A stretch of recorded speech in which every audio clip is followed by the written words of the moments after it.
Welcome back to Vine, We the People. This is Linda Forsythe, and I am joined today by my guest that we are talking to every single week, Ron Ask, our elder law attorney that helped to develop the Vine Foundation, a man of great wisdom. So we have an unbelievably incredible show for you today. We're going to take a field trip, and we are going to show you how California is turning red. Oh my gosh, is that possible? Well, there's a lot of people that think California has been red for a long time.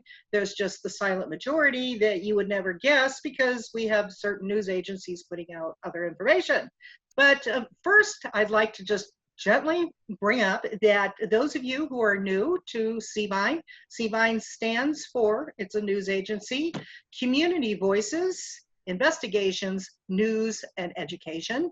And it is a news website and actually an agency, a foundation that was created for we the people. We the people have the voices. We the people are the news now.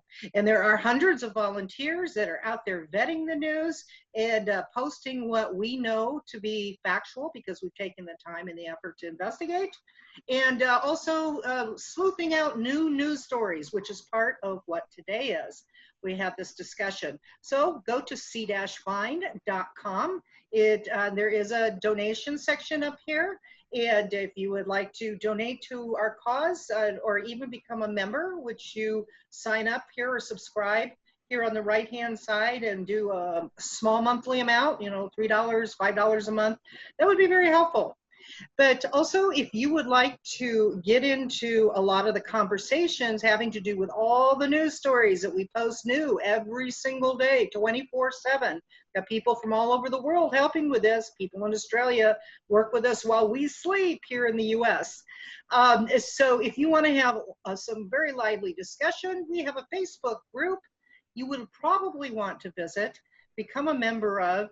It is Vine International News Group, and we have well over 27,000 active group members. Actually, the last analytics showed that we were 90% active of 27,000. And people come here every single day to argue, discuss, help with investigating, etc. Everything is respectful, and we watch everything very closely. So it is actually at Vine News Talk, and it's the Vine International Network. All right, I'm going to stop sharing this screen. And here we have Ron Ask. How you doing today, Ron? Fine, fine.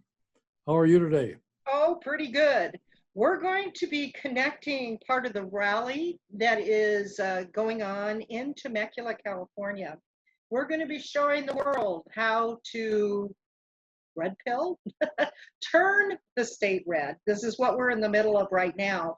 And what this particular rally is about is they use the word turning Temecula into a sanctuary city. Well, before you have a cow, when you hear those words, Ron did not like that word. And I don't blame him because of the connotations of what's been used by using the word sanctuary city for illegal immigrants. Well, this is a sanctuary city that they are trying to bring about for open business. A sanctuary city for open business, where the city council on Tuesday is going to vote for this. Business owners from all over, not just Temecula, but Southern California, are showing up at this rally that we are going to show you bits and pieces of here. We discussed things with our newly elected Senator Melissa Melendez. She's very much on board with this. In fact, she's in the process of submitting some bills as we speak to help make all this happen.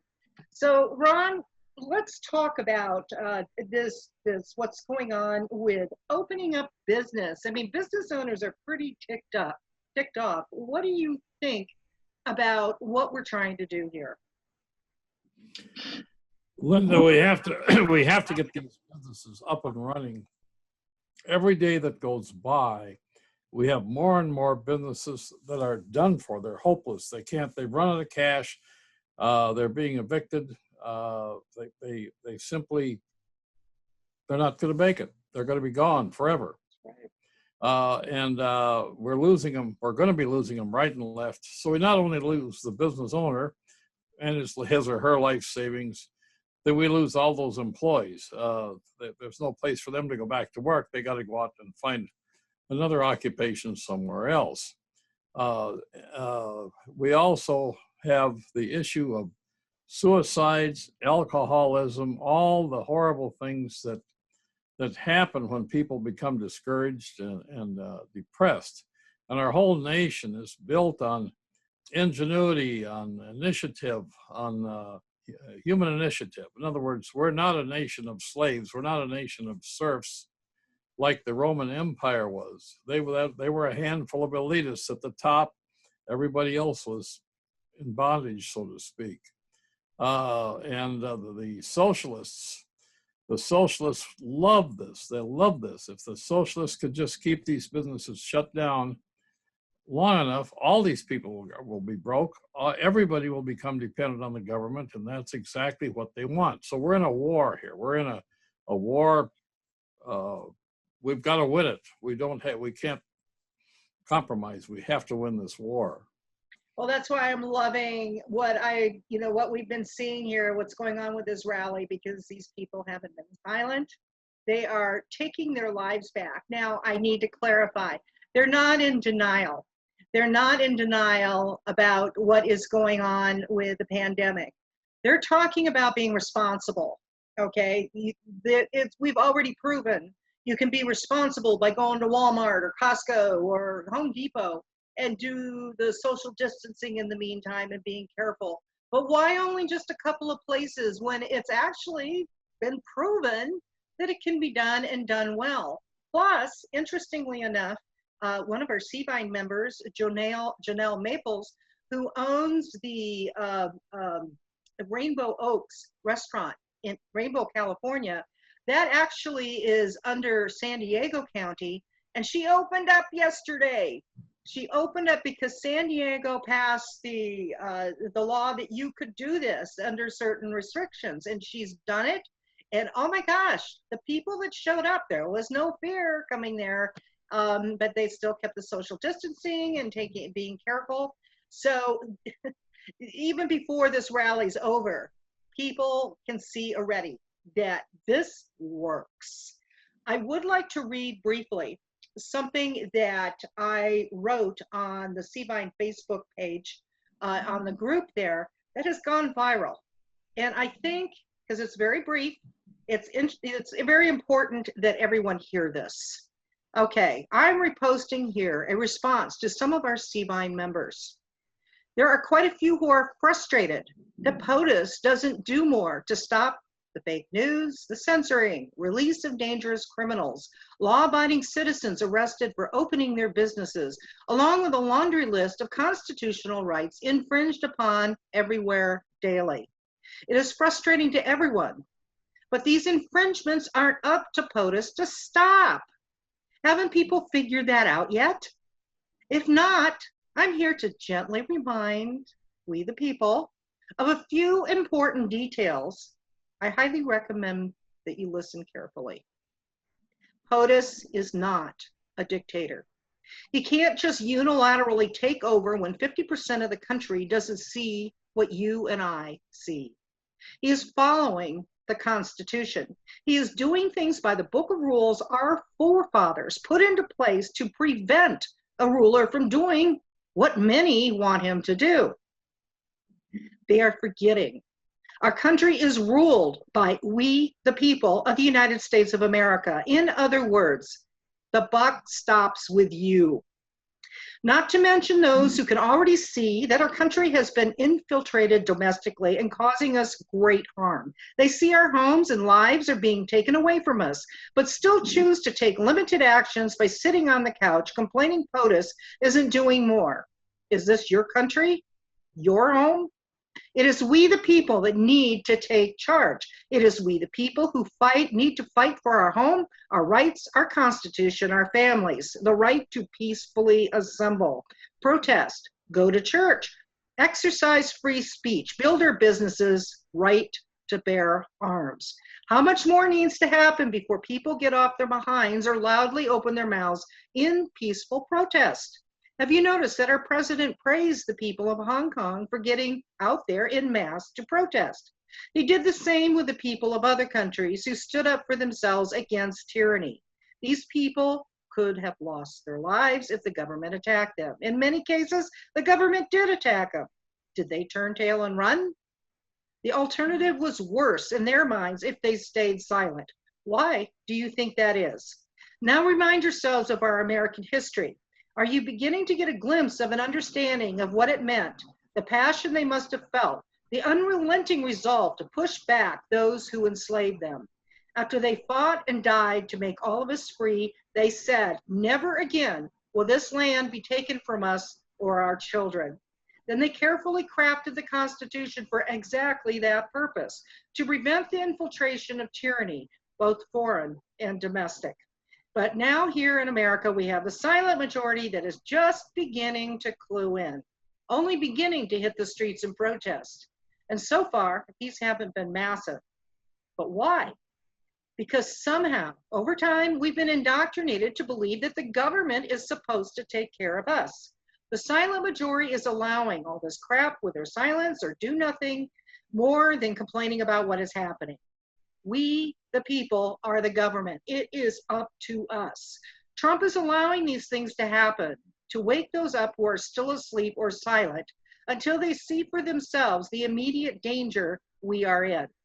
Until we, the people, demand in no uncertain terms the ongoing atrocities and usurpation of our rights stop. And until we, the people, step up, we will continue to get more of the same until we, the people, take our country back or we lose it after the cage door slams shut. In the meantime, POTUS is doing what he can behind the scenes and frankly put his life and those of his family on the line to save our whiny asses who complain he isn't doing enough. Here's a reminder from JFK. Ask not what your country can do for you, ask what you can do for your country. Get out there and peacefully protest or do what you can behind your keyboard as a digital soldier. Please forgive my frustration. I've been working almost 24/7 to do what I can to wake people up, and my patience has worn thin. I can only imagine how POTUS is feeling. Don't like what is happening? Good, good. Okay, thank you for bearing with me through that, but it was something that I think more people need to understand in here. Thank you, Ron. We're gonna go check out this rally going on here, and then we will be back right after. Hi, Leonard Picani from CVI News Network. I'm here with Lloyd Mize. He's one of the organizers of Open Up Temecula. We're here on the steps of Temecula City Hall. Lloyd, would you like to say something to our... Yeah, thanks, Leonard. Really appreciate you and CVI covering this today. So my name's Lloyd Mize. I'm a local business owner here in the Temecula Valley, and I like to say Southern California. And today we're having a rally here at the City Hall with community, a lot of it's faith-based community, but the backbone of this rally are businesses, Temecula Valley businesses that are rallying, that are ready to open now. We know, as most of you know, we've got a 4-phase reopen plan given by the state of California. Well, the city of Temecula has revamped that, submitted it to the state of California, and the county of Riverside has modeled that revision. And we think that's all good, but it's not enough. And that's what this rally is about, is rising up the voices of local private businesses. And our prayer and our wish is to see that happen all throughout the state and through the country. The situation that we're in is our situation. It's the government by the people, for the people, and we need to rise up and speak our voices, put extreme pressure, civil pressure on our local cities, in this case the city of Temecula, and we're in lockstep with them. The city is asking us to rise up and let them know what we're wanting. So our ask to the city today, the city of Temecula, is to vote the city of Temecula in as a business sanctuary city.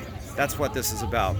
We're collecting information. We have a website that'll be up next week. It's called opencalbiznow.com, opencalbiznow.com. Register with us, follow us. We're going to march real hard all the way through the elections. rallying businesses and faith-based citizens that are on the same page, like-minded. I'm here with my sensei, John Gabriel, the owner of West Coast Krav Maga, where I train.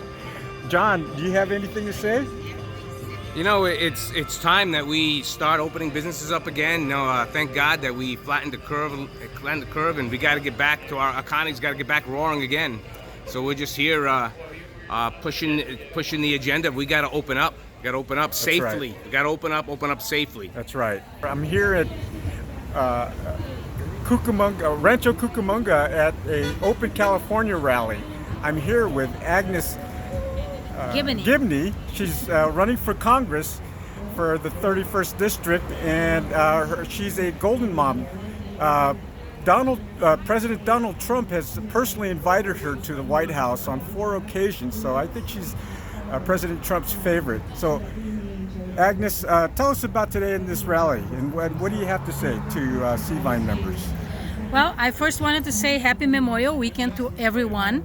I'm running for the 31st Congressional District against a Democrat. I'm looking forward to this race. This rally today is for Memorial Weekend and to honor all the fallen veterans, and Open California, because I think Californians have had enough of this nonsense of shutting down businesses, an over-exaggerated pandemic that got out of hand that Congress is milking, and we had enough. People want to go back to work. We don't want handouts. We want to go back to work. Businesses want to open, and we want things to go back to normal. Well, thank you. We appreciate what you have to say. We need more courageous people like you to run for Congress, and we need to flip California. Thank you. Please visit my page, agnesgibney.com. Volunteer, share my page, and if you can, donate, because I can't run a campaign without donations. And with the shutdown, it had made it quite difficult. But thank you. God bless America. And visit my page to learn more about me. Thank you. I am a competitive cheer mom, and this is our cheer. Temecula, Temecula, all the way. Let's go. You know, I've heard people say that it's the government's job to take care of us. No, it's not. The government's job is to ensure liberty and justice for all. It's our job to take care of each other, right? This is how it works. And that's why it frustrates me that our state government feels that they have the ability to decide what businesses are essential, which businesses are capable of following safety guidelines, and it's at his discretion. Well, no, it's not. It is not at his discretion. So we filed a lawsuit in federal court on behalf of a church up in Lodi, California. And in that lawsuit, we argued that it was unconstitutional. It was a violation of the free exercise clause for the government to shut down churches. How many of you agree with that? Anybody? Our state governments are already talking about cutting police, fire, courts in order to help meet the budgets.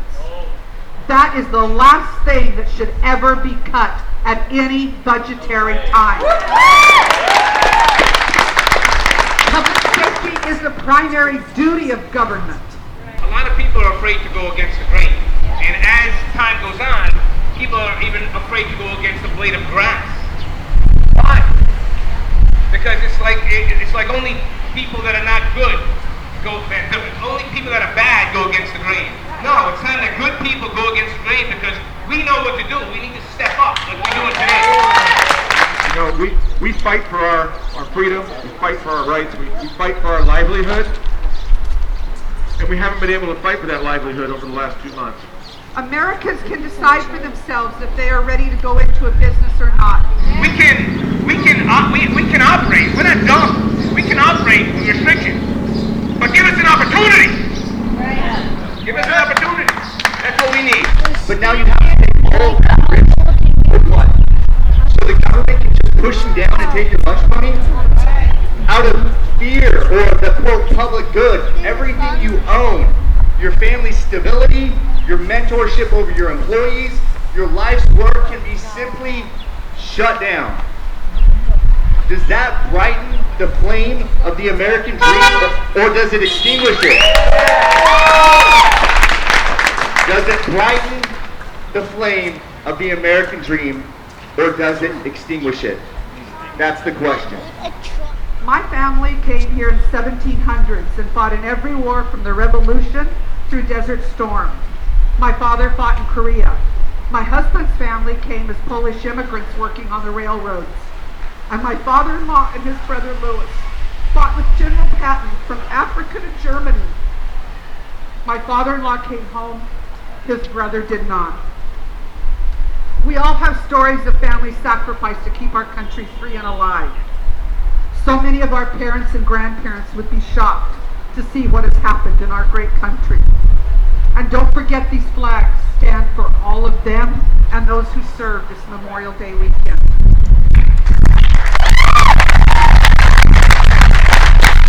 Over the course of building our business here in Temecula, I come across some people that wanted to make that their living.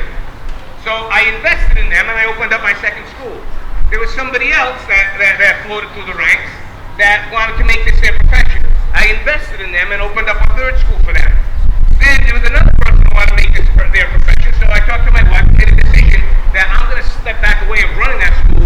I'll let this other person run it because that's what they wanted to do. I left corporate America and I bought a little restaurant down the street here, the Bank of Mexican Food, and it was life-changing for me. I was my own boss and I could do the things I want to do, and instead of working 40 hours a week for a paycheck, living paycheck to paycheck, I got to work 80 hours a week, sometimes not take a paycheck. I love being a small businessman. But that's my choice. That's our choice.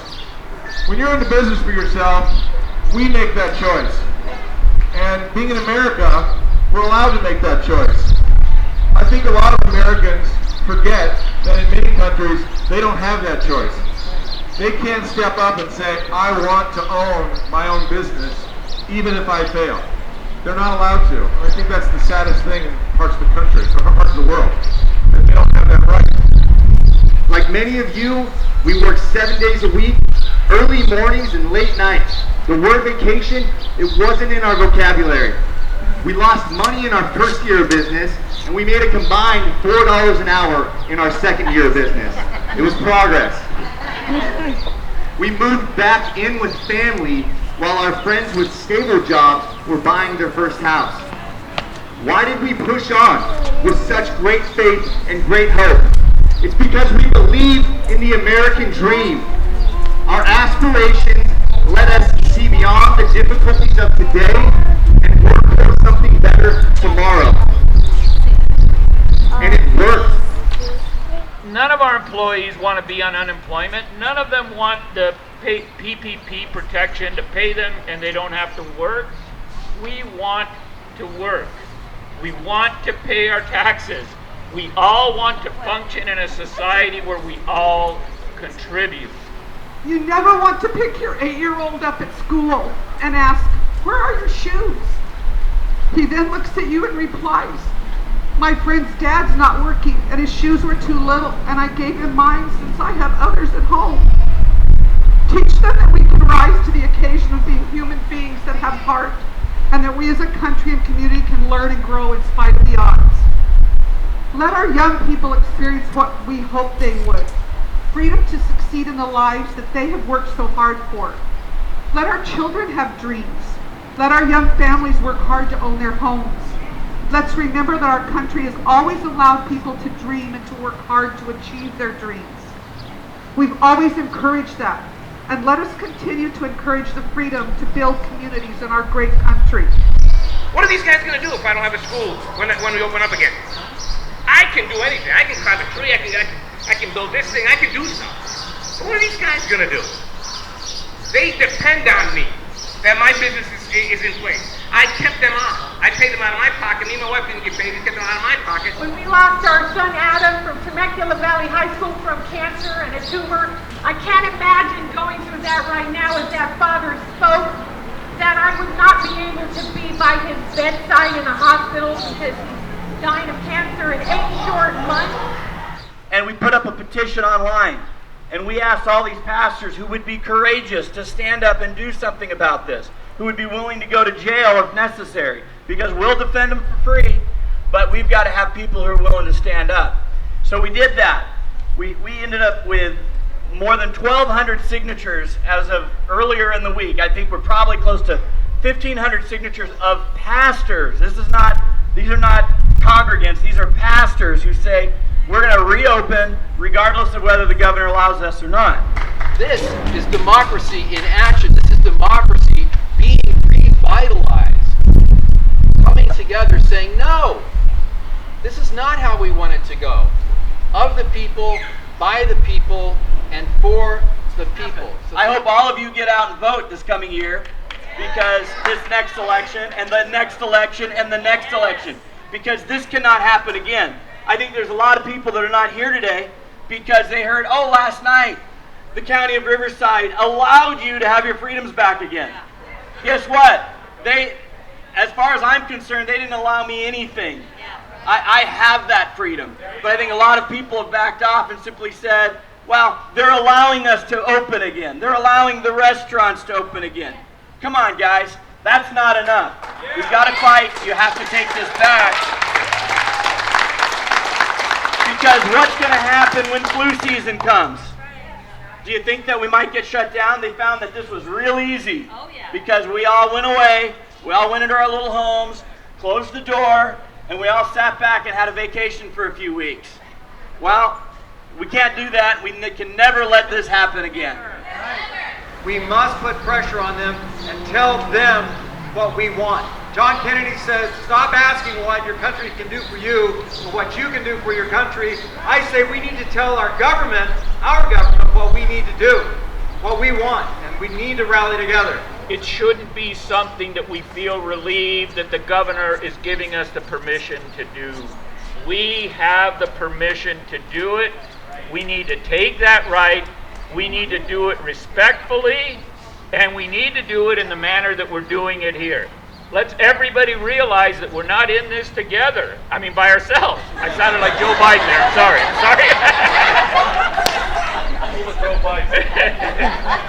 We are all in this together.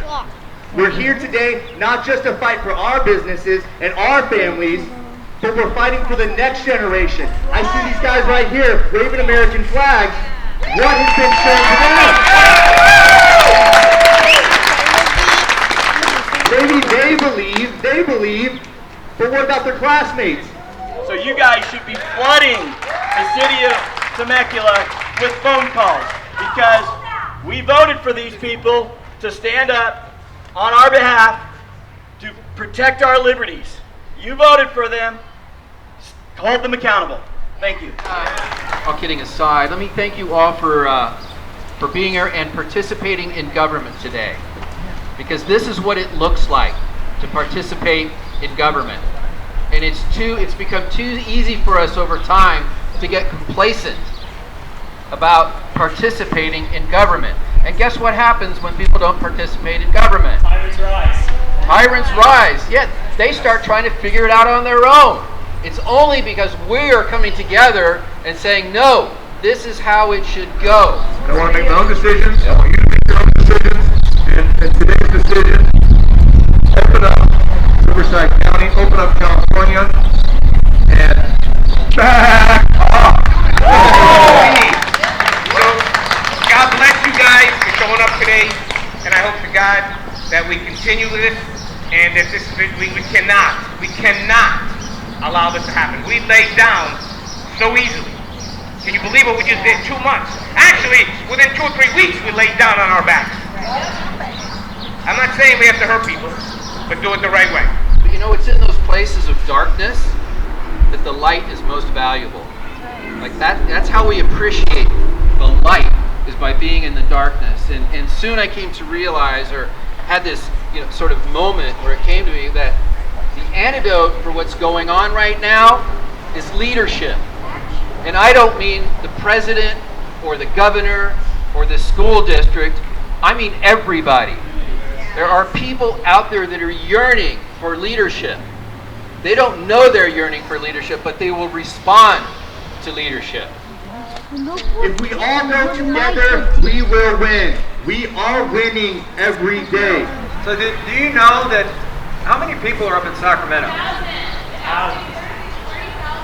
30,000 people up in Sacramento. So imagine that we are in lockstep with what's going on in Sacramento. We have this happening, but up in Sacramento, 30,000 people that are up there.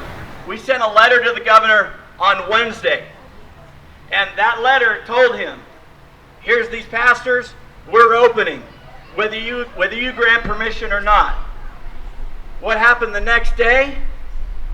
The president came out and said yesterday, actually it was the 2 days later, what's the president say?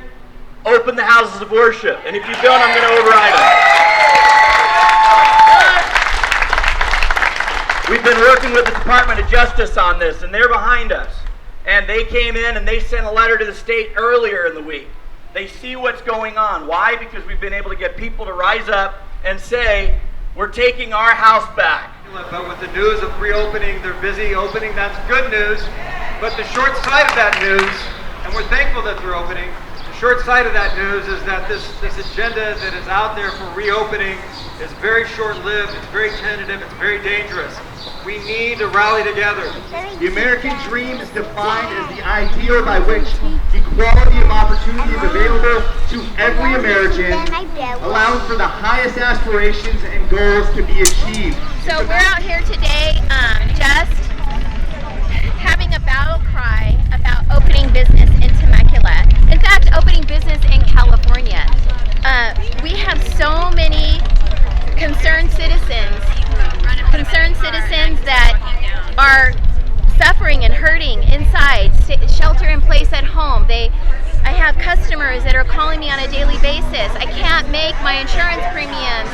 What can you do with my policy? How can we save money here?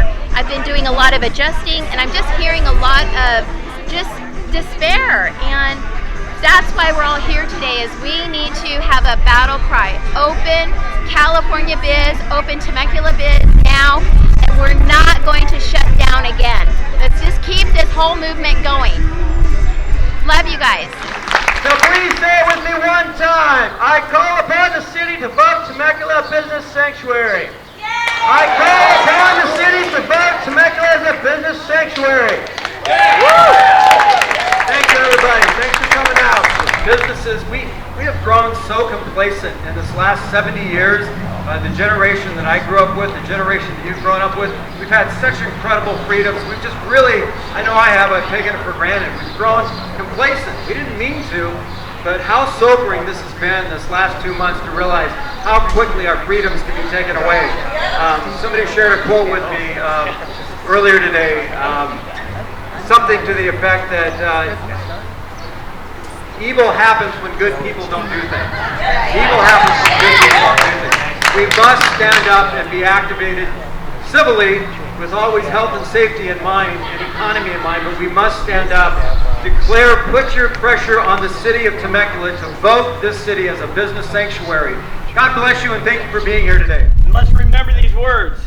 By the unanimous declaration of the 13 United States of America, when, in the course of human events, it becomes necessary for one people to dissolve the political bands which have connected them with one another and to assume among them the powers of the earth.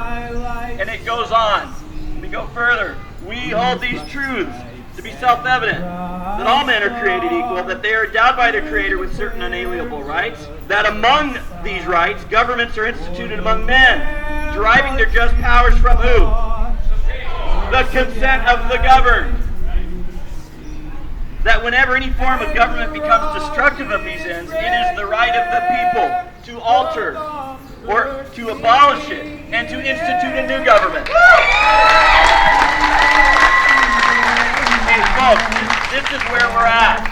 We're at this point in time when your liberties, your First Amendment liberties, have been completely stripped away from you. And what is finally making a difference? It's a group of 1,200 pastors and more than 3,000 churches who say, we're going to defy the order, we're going to defy Gavin Newsom, we're going to stand up and come after us, because we'll come after you if we have to. And the home of the great.